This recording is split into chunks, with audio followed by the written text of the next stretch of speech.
Cinquième année du septennat, le président Denis Sassou Nguesso poursuit son bonhomme de chemin.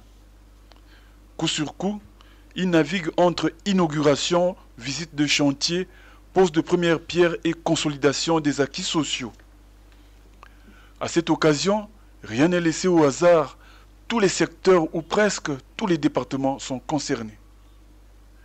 Voilà qui explique ces visites de travail dans l'Interland, son contact direct, sa communion de pensée avec le peuple.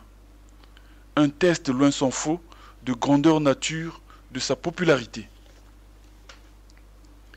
Ici, en tournée de travail dans le sud du Congo, le président Denis Sassou Nguesso inaugure le 22 mars la cimenterie Fospak internationale construite à Louvakou dans le district du Niari à 4 km de Dolisie. La production annuelle de cette nouvelle usine est estimée à 300 000 tonnes par an, ce qui pourrait contribuer à l'amélioration de l'offre nationale en matière de ciment. Comme on le voit, c'est un véritable matériau précieux pour la construction dont les coûts sont encore prohibitifs.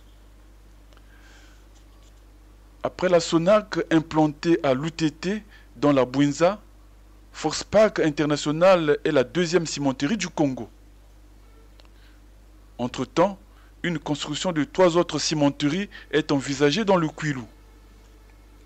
Les travaux de l'usine du Kwilu ont été lancés le 23 mars à Inda par le président Denis Sassou Nguesso avec la société marocaine CIMAF, Ciment de l'Afrique.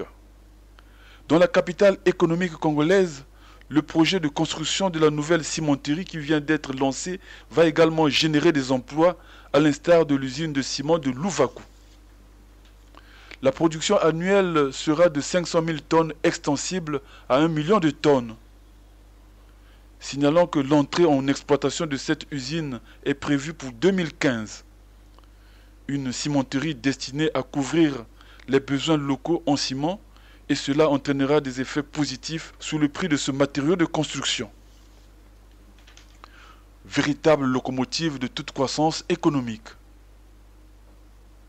Partout où il est passé, Denis Sassou Nguesso a été accueilli en grande pompe. Tout cela, il le doit au travail accompli, à la sérénité, au sens du devoir qui confirme son statut de référence de bâtisseur infatigable, pacificateur et unificateur. Voilà qui pouvait justifier l'allégresse et l'enthousiasme des populations, des danseurs en transe sublimés devant Denis Sassou Nguesso, communiquant à tout bout de champ partout où il est passé pour écouter, discuter et se faire comprendre avec la séduction qui force l'admiration dans une ambiance décontractée bon enfant.